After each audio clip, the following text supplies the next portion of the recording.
Good morning student. Vidya Bharati public senior secondary school के YouTube channel पर आपका स्वागत है। और आज का वीडियो है नेडेप कंपोस्ट कैसे तैयार की जाती हैं उसके बारे में आप जानकारी प्राप्त करेंगे। देखिए, कल आपने इसकी परिभाषा के बारे में बताई थी कि नेडेप कंपोस्ट क्या है। आज आप बात करेंगे नेडेप कंपोस्ट टैंक। नेडेप देखना बेटा, यहाँ पर बता रहा हूँ मैं, अपना टॉपिक है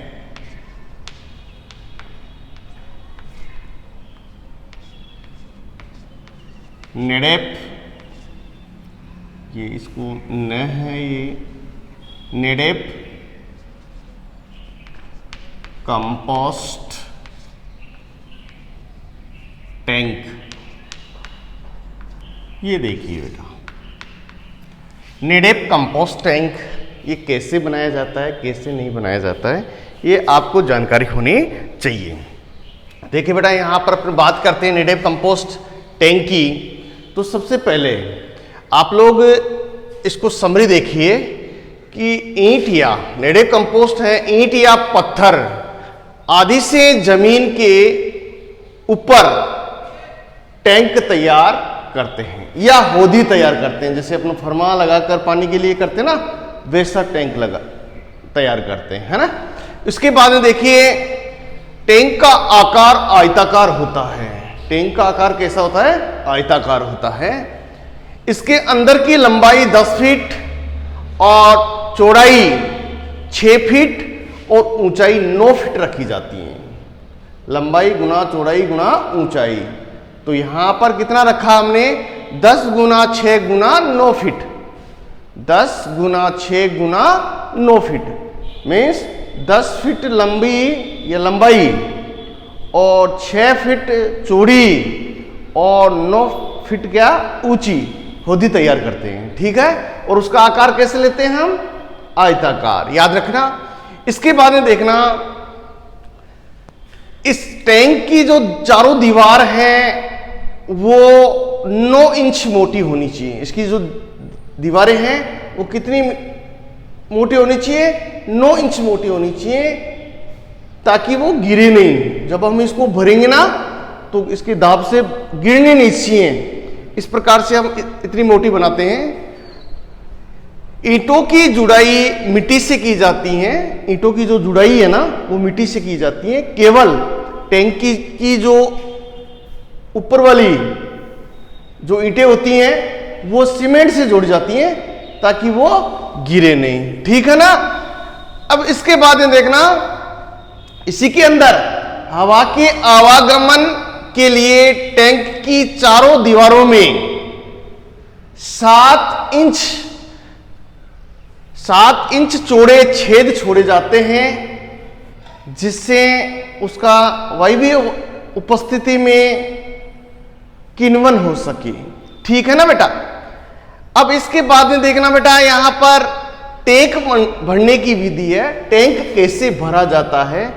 आपने नेडेप टैंक के बारे में अच्छी प्रकार से देख लिया है कि नेडेप टैंक किससे बनाया जाता है और किस प्रकार से बनाया जाता है। अब है नेडेप कंपोस्ट बनाने की विधि। तो देखना है यहां पर जो टैंक कैसे भरते हैं। टैंक भरने से पहले गोबर के घोल, क्या? टैंक भरने से पहले गोबर के घोल बना लिया जाता है। उसके बाद में होदी की तल्ली या टैंक की तल्ली को अच्छी प्रकार से गोबर से छींटे मार देते हैं, या उसकी जिस प्रकार से तराई बोलते हैं उस प्रकार से हम कर देते हैं, ताकि वो कंपोस्ट को सोसे नहीं। जितना भी हम पानी डालेंगे या और पदार्थ डालेंगे वो सोसे नहीं। इसके लिए हम क्या कर देते हैं? गोबर से पतला छींटा दे देते हैं, जिससे वो किण्वन करने में भी अच्छा रहता है। इसके बाद में देखना, टैंक की भराई 48 घंटे में पूर्ण होनी चाहिए। ये नहीं कि आप लोग धीरे धीरे काम कर रहे हैं, ऐसा नहीं होना चाहिए। नेडेप कंपोस्ट टैंक को 48 घंटे के भीतर भर लेना चाहिए, अन्यथा इसके बनने में बहुत बड़ी परेशानी आती है, क्योंकि एक साथ में इसको भरकर गोबर और मिट्टी से लीप देते हैं। इसके बाद में देखना बेटा, यहां पर प्रथम परत किसकी लगाते हैं? वानस्पतिक पदार्थ की लगाते हैं। प्रथम परत किसकी लगाते हैं? वानस्पतिक पदार्थ की लगाते हैं। जो पहली 6 इंच की परत फार्म अवशिष्टे भर देते हैं। 6 इंच मोटी पहली परत किससे लगाते हैं? फार्म अवशिष्ट से लगाते हैं, ठीक है ना, जो लगभग 100 किलोग्राम के भार तक होती है। कौन सी? वानस्पतिक पदार्थ की। इसके बाद में देखना दूसरी परत, दूसरी परत है वो गोबर के घोल की। मीन्स जो पहली परत लगाया है उसको क्या करना है? पहली परत को गोबर के घोल से अच्छी प्रकार से परत बिछा देनी है, ठीक है ना। गोबर या गोबर की लेही लगभग 4 से 5 किलोग्राम लेकर 125 से 150 लीटर पानी में घोलकर प्रथम परत के ऊपर बिछा देंगे, ठीक है ना। पहली परत पर इकसार छिड़काव कर देते हैं और तीसरी परत किसकी लगाते हैं? साफ सूखी छनी मिट्टी, साफ सूखी छनी मिट्टी, साफ सूखी छनी मिट्टी की परत लगाते थे। इस परत में 50 से 60 किलोग्राम मीन्स 4 से 5 टोकरी मिट्टी की डालते हैं, इकसार बिछा देते हैं, परत पर इकसार बिछा देते हैं और पानी से गीला कर देते हैं। इस प्रकार एक दूसरी परत के ऊपर इस प्रकार से लगाते हुए भूमि तल से 1.5 फीट ऊंचा कर लिया जाता है और झोपड़ी नुमा आकार बनाकर उसको गोबर और मिट्टी से लीप देते हैं, ठीक है ना। अब इसके अंदर ही दूसरी भराई कैसे करेंगे? या आपने प्रथम परत, दूसरी परत और तीसरी परत, पहली परत वानस्पतिक पदार्थ की लगाई, दूसरी परत गोबर के घोल की लगाई और तीसरी परत आपने लगाई साफ सूखी छनी मिट्टी। इस प्रकार से ये 11 परत के लगभग लग जाती है। इस होदी को भरने में 11 परत के लगभग लग जाती हैं, ठीक है ना। अब इन 11 परतों को इसी प्रकार पहली परत, दूसरी परत, तीसरी परत, इस प्रकार से एक दूसरी, चौथी, पांचवी, छठवीं, सातवीं, इस प्रकार से इसमें परत वाई परत लगाते रहते हैं। अब इसके बाद देखना, इसी में अगला हेडिंग है दूसरी भराई। दूसरी भराई कब लगाएंगे? 15 से 20 दिन बाद में कूड़ा करकट की दवर लगाएंगे। जिस प्रकार से आपने ये दूसरी भराई कब करेंगे? जब इस टैंक में दरारें पड़ जाती हैं। दरारें कब पड़ेगी बेटा? जब इसमें किण्वन होगा तो जो अपशिष्ट पदार्थ है वो दबकर नीचे बैठ जाते हैं, ठीक है ना। और लगभग ये कितना खाली हो जाता है? कितना खाली हो जाता है? 8 से 9 इंच तक खाली हो जाता है। 8 से 9 इंच तक खाली हो जाता है। उससे क्या हो जाता है? टैंक खाली हो जाता है, इसको पुनः भरा जाता है। किस पदार्थों से? जैसे अपन ने पहला परत लगाई है, दूसरी परत लगाई है, थर्ड परत लगाई, उसी प्रकार से हमने तो इसमें 15 से 20 दिन बाद कूड़ा करकट दबकर नीचे बैठ जाते हैं तो टैंक लगभग 8 से 9 इंच तक खाली हो जाता है। इसको पुनः भरा जाता है, भरकर पुनः मिट्टी और गोबर से इसको लीप दिया जाता है।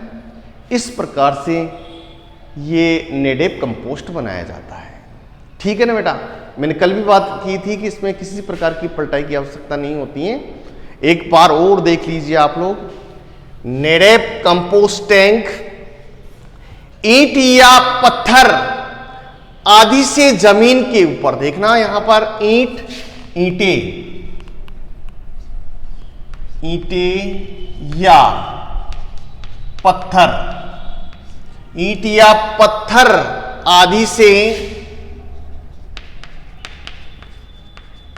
से जमीन के ऊपर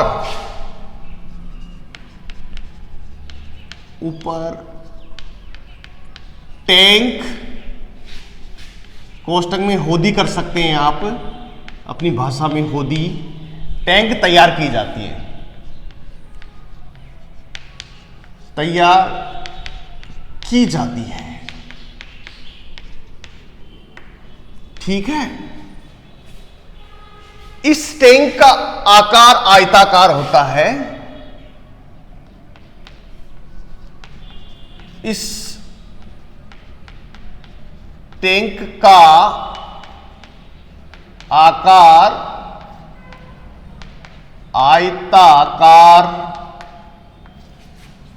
आयताकार होता है। ठीक है बेटा। इसके बाद में ना इसके अंदर की लंबाई,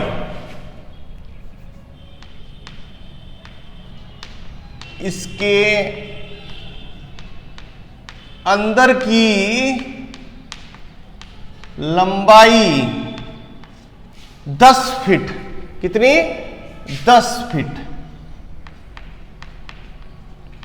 कोमा चौड़ाई 6 फीट।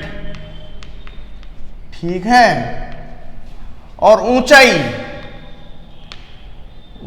देखना बेटा, ऊंचाई 9 फीट रखी जाती है। ठीक है, ये देख लीजिए, रखी जाती है। ये देख लीजिए आप लोग, ये इसको मिटा कर दोबारा रख देते हैं। ठीक है, ये देखिए, ईंटें या पत्थर आदि से जमीन के ऊपर टैंक तैयार की जाती हैं। इस टैंक का आकार आयताकार होता है। इसके अंदर की लंबाई 10 फीट, चौड़ाई 6 फीट, ऊंचाई 9 फीट रखी जाती है। एक बार आप लोग पढ़ लेंगे तो लगभग याद हो जाएगा। इसके बाद में देखना, टैंक की दीवार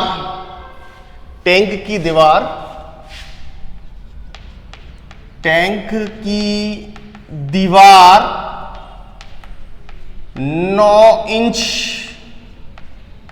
मोटी होनी चाहिए।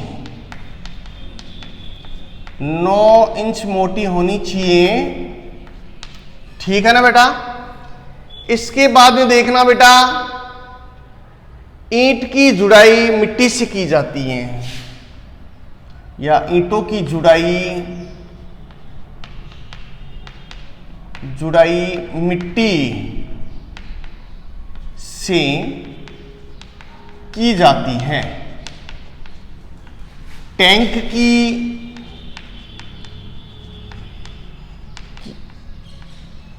ऊपर वाली ईंटें सीमेंट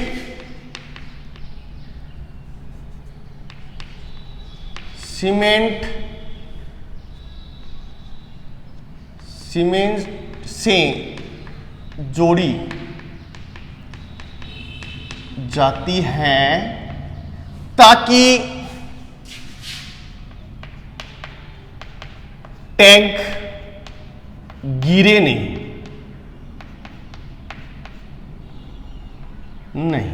ठीक है बेटा, यह है टैंक।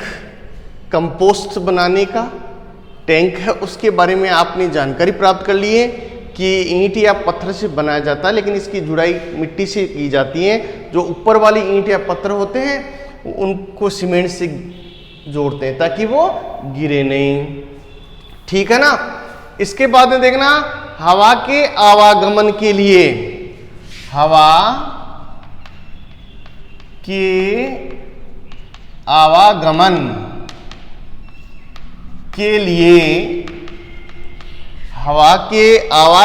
के लिए टैंक की चारों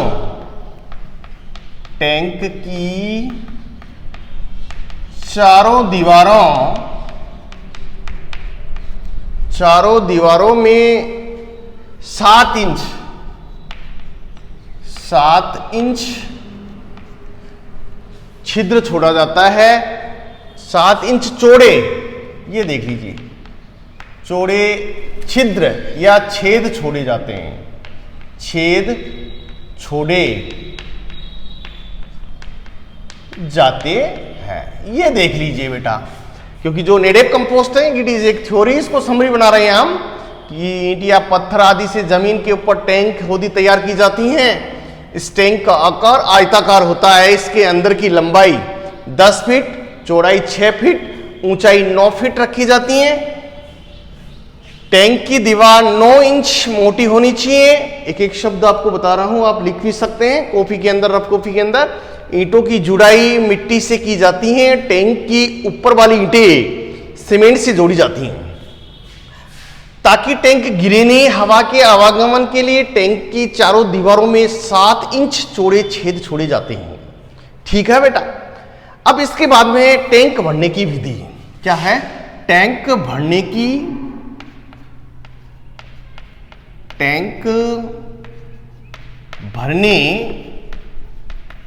विधि, टैंक भरने की विधि, ये देखिए आप लोग, टैंक भरने की विधि के बारे में आप लोग अच्छी प्रकार से जानकारी प्राप्त कर लेंगे। टैंक भरने से पहले, टैंक भरने से पहले गोबर के घोल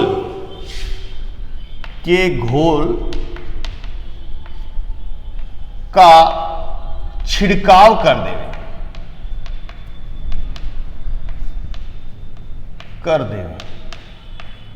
देखिए बेटा, पतला घोल बना लेते हैं और टैंक में दीवारों पर और तल्ली पर छिड़काव कर देते हैं ताकि जो अवशिष्ट पदार्थ डालेंगे वो चिपके नहीं और उसका अवशोषण नहीं हो। इसलिए हम क्या करते हैं, जैसे पानी डालेंगे ना, गीला करेंगे तो वो क्या करते हैं, ईंटें सोच लेगी, तो ऐसा नहीं है। अपन गोबर का छिड़काव कर देंगे तो ऐसा कार्य नहीं होगा। ठीक है।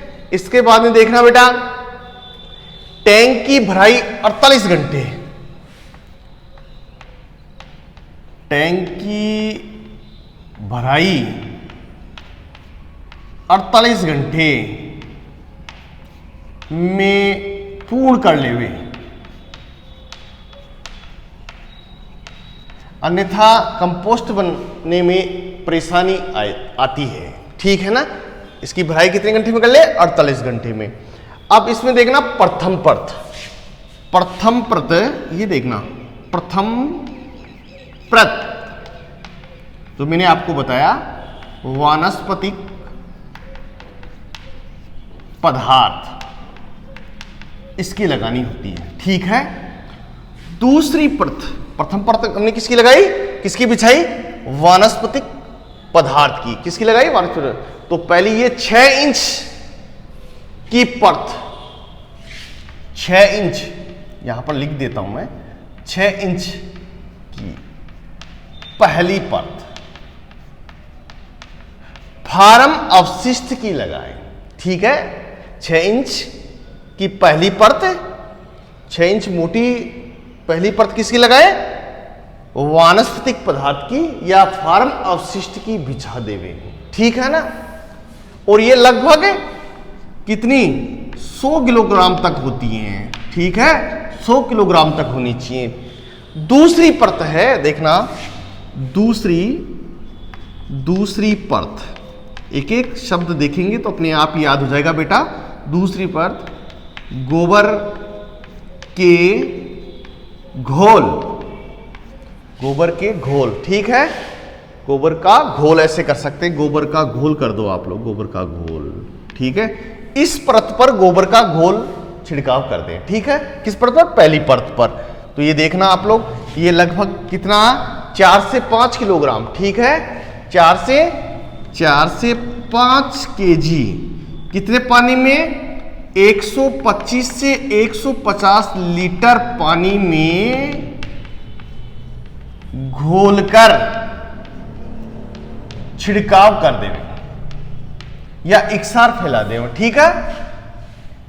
घोलकर एक सार, ये लो, एक सार छिड़काव कर देवे, ठीक है बेटा। यहां तक ये दूसरा पॉइंट क्लियर हो गया। तीसरी परत हम किसकी लगाते हैं? तीसरी परत किसकी लगाएंगे? तीसरी यहां पर देखना, तीसरी परत। ठीक है बेटा। यहां तीसरी परत लगाते हैं हम साफ सूखी छनी मिट्टी, साफ सूखी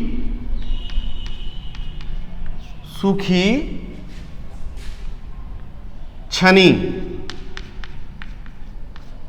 मिट्टी, ये देखिए इसकी लगा देते हैं। ठीक है।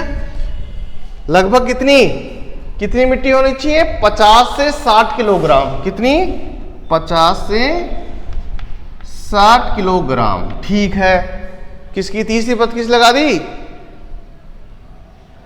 50 से 60 किलोग्राम, लगभग 4 से 5 टोकरी। लगभग कितनी? 4 से 5 टोकरी। ये देखिए बेटा, 50 से 60 किलोग्राम मिट्टी लेवें और इसके बाद में पानी से गीला कर दें। ठीक है, पानी से गीला कर देवे। ये लो साहब, ये पॉइंटों में आप लोग समझ जाएंगे इस विधि पूरी तरह, क्योंकि थोड़ी बड़ी विधि है तो आपको थोड़ा सा याद करने में दिक्कत आएगा, तो अपने पॉइंटों से अपने आप इसको पकड़ लेंगे तो सही हो जाएगा। ठीक है, इसके बाद में देखना, इसके ऊपर इकसार ये सूखी छनी मिट्टी है उसको फैला देते हैं सेकंड परत पर, उसके बाद में हम पानी से गीला कर देते हैं। तो ये तीसरी भराई हो गई। इस प्रकार से 11 परत हम लगा देते हैं और ये भूमि से 1.5 फीट ऊंचाई तक इसको बना लिया जाता है। उसके बाद इसका आकार झोपड़ी नुमा कर देते हैं और गोबर और मिट्टी से लीप देंगे। ठीक है, इसमें दूसरी भराई देखना, दूसरी भराई, ये इसको दूसरी भराई क्यों करेंगे? जब इसको लीपने के बाद में दरारें पड़ जाती हैं। वो क्यों पड़ती हैं? क्योंकि जब कंपोस्ट बनकर तैयार हो जाता है तो दरारें पड़ जाती है बेटा। इसके अंदर क्या पड़ जाती है? दरारें पड़ जाती हैं, जिससे वो टैंक खाली हो जाता है। ठीक है, उसको पुनः भरा जाता है। कैसे? इसी प्रकार से भरा जाता है। तो ये देखिए, ये दूसरी भराई है, ये 15 से 20 दिन 15 से 20 दिन बाद में ऐसा कार्य हो जाता है। 15 से 20 दिन बाद कूड़ा करकट दबकर, बाद कूड़ा करकट दबकर नीचे बैठ जाता है, बैठ जाता है। ठीक है बेटा, ये देखना, ये 15 से 20 दिन बाद में कूड़ा करकट दबकर नीचे बैठ जाता है। तो इस पर क्या होता है? टैंक पर जो लिपा हुआ ना, गोबर मिट्टी से लिपा हुआ, वहां पर दरारें पड़ जाती हैं। ठीक है, और ये टैंक लगभग कितना खाली हो जाता है? टैंक लगभग 8 से 9 इंच, टैंक लगभग 8 से 9 इंच तक खाली हो जाता है, खाली हो जाता है, हो जाता है। तो पुनः इसको भरा जाता है, पुनः इसको भरा जाता है और भरकर वो जो पहले हमने सिस्टम किया था, जैसे गोबर और मिट्टी से हम लीप देते हैं, इस प्रकार से ये नेडेप कंपोस्ट तैयार होता है। तो मेरे हिसाब से आपको लगभग ये नेडेप कंपोस्ट विधि तैयार है। ऐसा कोई विद्यार्थी नहीं होगा जिसको याद नहीं हो, क्योंकि मैंने आपको 2-3 बार इसको बोल कर बता दिया है यहाँ पर, और आप लिख भी रहे होंगे। तो आप लोग याद करना बेटा। यदि आप लोग ये देखो, प्रथम परत, तीसरी परत, दूसरी परत, चौथी परत, 5वीं परत, 7वीं, इस प्रकार से 11 परत लगाकर हम भूमि से 1.5 फीट ऊंचाई तक भर लेते हैं। उसके बाद में हम झोपड़ी नुमा आकार बनाकर इसको लीप देते हैं। ठीक है ना, ये आपकी क्या बन गई है? नेडेप कंपोस्ट। ठीक है बेटा, इसके बाद में देखना अपना अगला बिंदु है, वो देखना बेटा। अगला बिंदु देखना,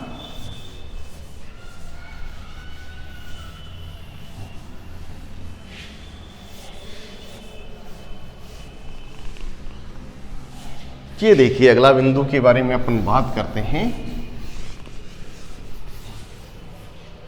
अगला बिंदु देखना, अगला बिंदु है वर्मी कंपोस्ट। क्या है? Vermi compost. देखना, वर्मी कंपोस्ट अगला हमारा लेक्चर है, वो है compost, vermi compost, WORMI, vermi, COMPOST, vermi compost. Vermi का मतलब होता है गोल। ठीक है, गोल कीड़े। वर्मी का अर्थ क्या होता है? गोल कीड़े। गोल कीड़ों द्वारा जो पदार्थ तैयार किया जाता है उसको हम वर्मी कंपोस्ट कहते हैं। अब इसकी भिन्न भिन्न परिभाषा बनी हुई है। कि एक परिभाषा है कि केचुओं द्वारा तैयार किया हुआ पदार्थ वर्मी कंपोस्ट कहलाता है। एक परिभाषा ऐसी दे रखी है, केचुओं के द्वारा कृषि अपशिष्ट को पचाकर उत्तम किस्म का कंपोस्ट बनाया जाता है, उसे वर्मी कंपोस्ट कहते हैं। तीसरी परिभाषा इसकी क्या है कि वह खाद जो केचुए के द्वारा तैयार की जाती है उसको हम वर्मी कंपोस्ट कहते हैं। केचुए द्वारा खाद तैयार करने की प्रक्रिया को केचुए द्वारा खाद तैयार करने की प्रक्रिया को क्या कहते हैं? वर्मी कंपोस्टिंग कहते हैं। कई बार पूछ लेता है कि वर्मी कंपोस्ट और कंपोस्टिंग, ठीक है ना? तो आप लोग क्या कर देते हैं, वर्मी कंपोस्ट की परिभाषा दे देते हैं, पूछा क्या है परिभाषा में? Vermi composting. तो इसको तैयार करने की प्रक्रिया को हम क्या कहते हैं? वर्मी कंपोस्टिंग कहते हैं। तो इसकी परिभाषा देखेंगे आप लोग वर्मी कंपोस्ट की। केचुए के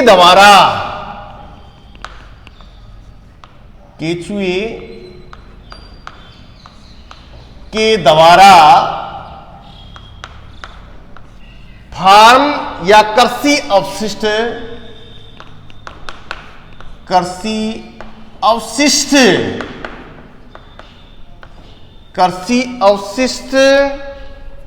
या अपशिष्ट कर सकते हैं।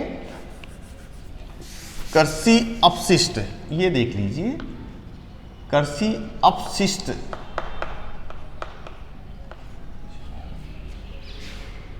को पचाकर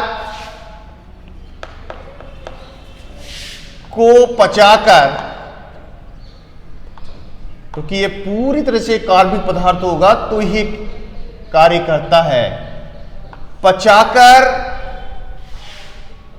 उत्तम किस्म का कंपोस्ट बनाया जाता है। उत्तम किस्म का कंपोस्ट बनाया जाता है, उसे वर्मी कंपोस्ट कहते हैं। वर्मी कंपोस्ट कहते हैं। ये देखिए बेटा, देखना बेटा, ये द्विलिंगी होता है और ये एक कोकून में 3 से 4 अंडे देता है और लगभग एक सप्ताह में ये 2-3 कोकून दे देता है और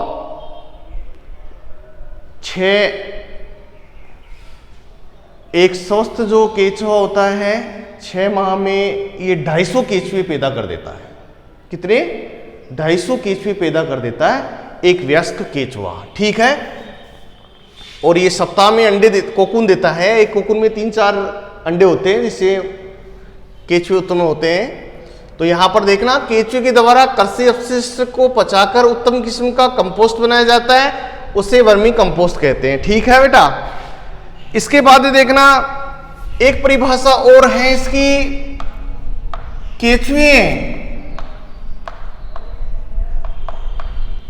केचुए या वह खाद, आप इसकी परिभाषा से लिख सकते हैं, वह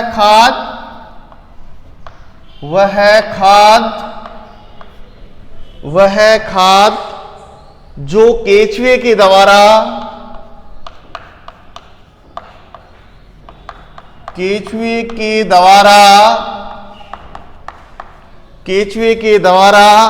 तैयार की जाती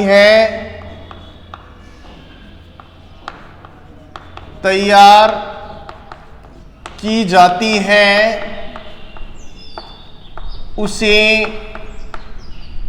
वर्मी कंपोस्ट कहते हैं। ये कई बार बोर्ड एग्जाम में आ चुका है। वर्मी कंपोस्ट के लाभ भी बताएंगे आपको, क्योंकि वर्मी कंपोस्ट के लाभ कई बार बोर्ड ने उठाया है। वर्मी कंपोस्ट को परिभाषित करते हुए इनके लाभ का वर्णन कीजिए। ये बोर्ड सिलेबस में आया हुआ है बेटा। सबसे पहले आपको परिभाषा मैंने बता दी है कि केचुए के द्वारा कृषि अपशिष्ट को पचाकर उत्तम किस्म का कंपोस्ट बनाया जाता है, उसे वर्मी कंपोस्ट कहते हैं। जो केचुआ मिट्टी को खाता है, अभी मैं केचुए के प्रकार बताऊंगा आपको कि कौन कौन से यहाँ पर केचुए हैं जिनसे वर्मी कंपोस्ट बनाया जाता है, और कौन सा जो इम्पोर्टेंट केचुआ है जिसके द्वारा राजस्थान में वर्मी कंपोस्ट बनाया जाता है, उसके बारे में भी आज चर्चा करेंगे अपन। तो देखिए बेटा, इसको आप लोग परिभाषा को अच्छी प्रकार से याद कर लेना, क्योंकि आप लोग वर्मी कंपोस्ट बना रहे हैं। वर्मी कंपोस्ट की परिभाषा आपको याद होनी चाहिए। अगर डेफिनेशन आपको पता ही नहीं है तो आप लोग आगे कुछ भी नहीं कर सकते, क्योंकि इसके बारे में लाभ भी नहीं बता सकते हैं आप। इसको प्रयोग कैसे किया जाता है ये भी नहीं बताएंगे आप लोग, क्योंकि जानते ही नहीं है तो कैसे काम करेंगे। तो देखना, ये मिट्टी को वर्मी कास्टिंग के रूप में बाहर निकालता है। तो ये आनाल में इसका पाचन होकर ये मलद्वार के द्वारा वर्मी कास्टिंग बाहर निकालता है। वर्मी कास्टिंग मतलब गोलिकाओं के रूप में। वर्मी कास्टिंग का मतलब क्या होता है? गोलिकाओं के रूप में ये मल को उत्सर्जित करता है, जो पूरी तरह से जैव कार्बनिक निसारित खाद होती हैं। ठीक है ना, पूरी तरह से कार्बनिक खाद होती हैं। वेरी वेरी मोस्ट इंपॉर्टेंट है भूमि के लिए, और साथ में ये पौधों को पोषक तत्व प्रदान करता है। मैं अभी बताऊंगा कि इसमें कितना न्यूट्रिएंट्स होता है, वो भी मैं अभी बता रहा हूं आपको। वह खाद जो केचुए के द्वारा तैयार की जाती है उसे वर्मी कंपोस्ट कहते हैं। केचुए द्वारा तैयार करने की प्रक्रिया ये देखना आप लोग, केचुए द्वारा केचुओं के द्वारा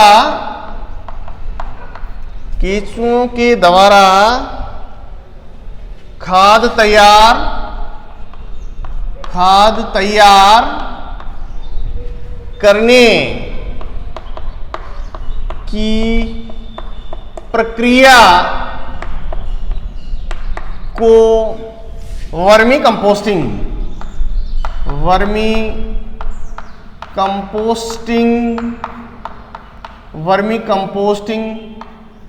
कहते हैं या कहलाता है। ये ध्यान रखना, ये परिभाषा, दोनों परिभाषा मैंने यहाँ पर बता दी कि वह खाद जो केचुए के द्वारा की जाती है उसे वर्मी कंपोस्ट कहते हैं, और केचुए के द्वारा खाद तैयार करने की प्रक्रिया को हम क्या कहते हैं? वर्मी कंपोस्टिंग कहते हैं। ये ध्यान रखना। अब इसके बाद देखना, वर्मी कंपोस्ट में एनपीके की मात्रा, वर्मी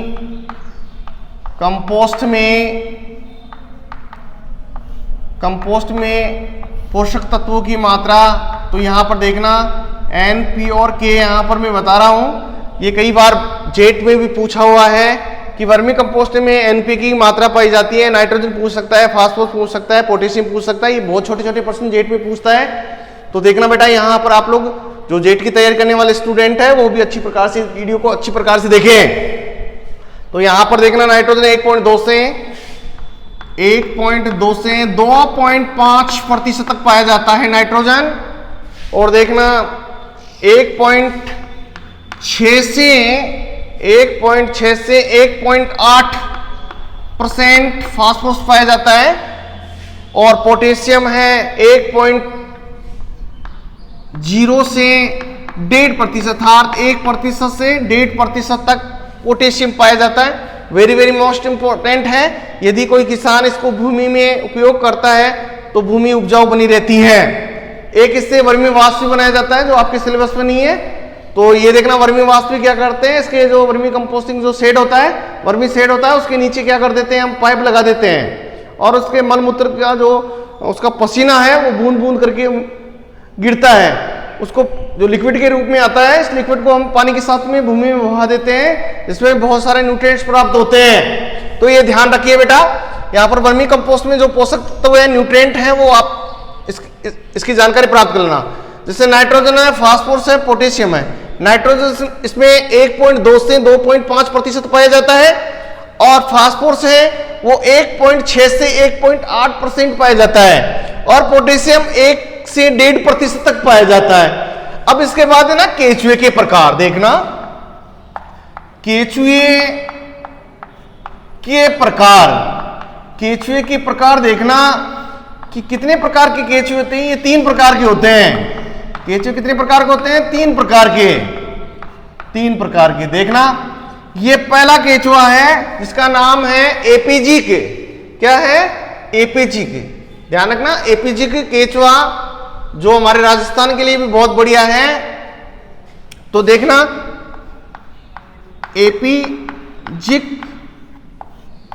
एपीजी केचुआ, ठीक है ना। ये केचुए भूमि में, ये केचुए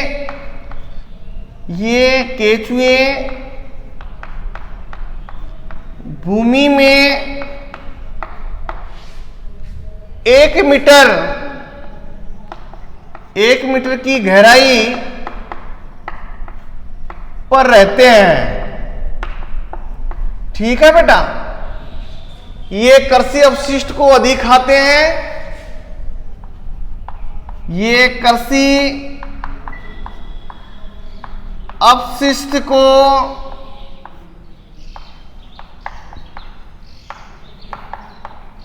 अधिक खाते हैं।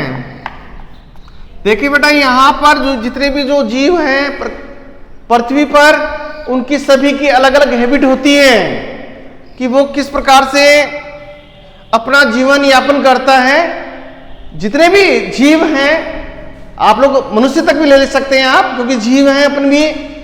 तो जितने भी ये पृथ्वी पर निवास करने वाले जो जीव हैं, उनकी हैबिट भी अलग अलग होती है। जैसे केचुए की मैं बता रहा हूं कि ये रात्रिचर हैं। ये केचुए भूमि में 1 मीटर की गहराई पर रहते हैं और ये कृषि अपशिष्ट को अधिक खाते हैं। वर्मी कंपोस्ट बनाने के लिए, वर्मी कंपोस्ट बनाने के लिए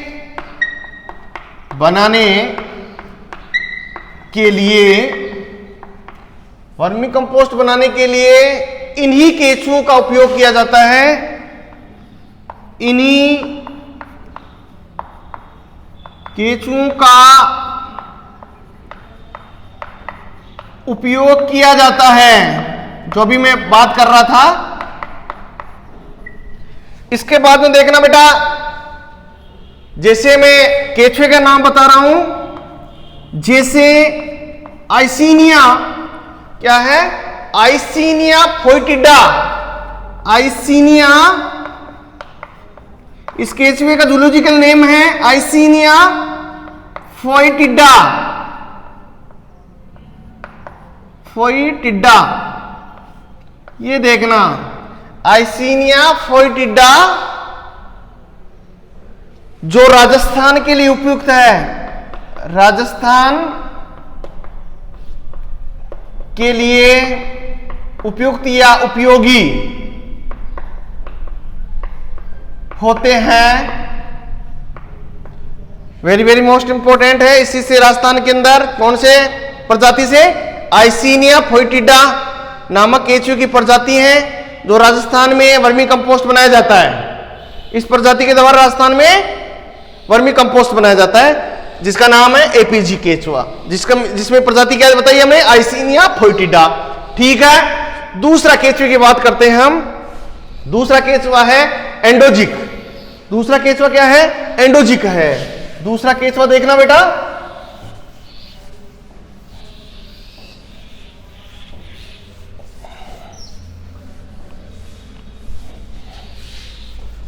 यहां पर देखना दूसरा केचुआ,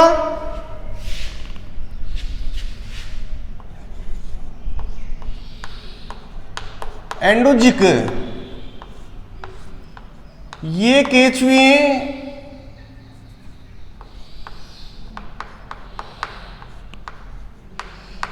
भूमि में 3 मीटर तक सुरंग बनाकर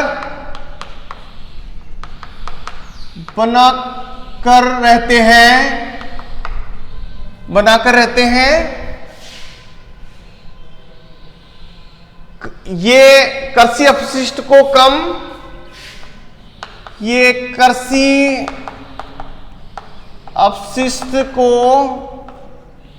कम व मिट्टी को अधिक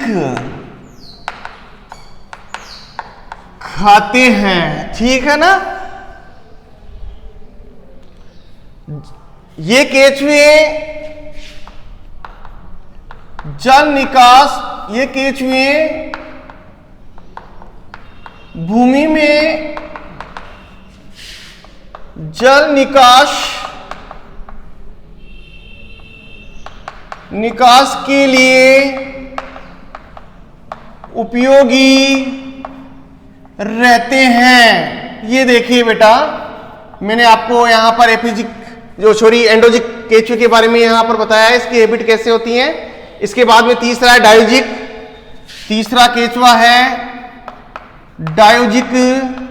ये 3 प्रकार के केचुए आपके सामने यहां पर बोर्ड पर है। डायोजिक केचुए, डायोजिक, ये केचुए 1 से 3 मीटर की गहराई पर रहते हैं। ये 1 से 3 मीटर की गहराई तक, मीटर की गहराई तक रहते हैं। 1 से 3 मीटर की गहराई तक रहते हैं केचुए, एवं दोनों प्रजातियों के बीच, एवं दोनों प्रजातियों के बीच की श्रेणी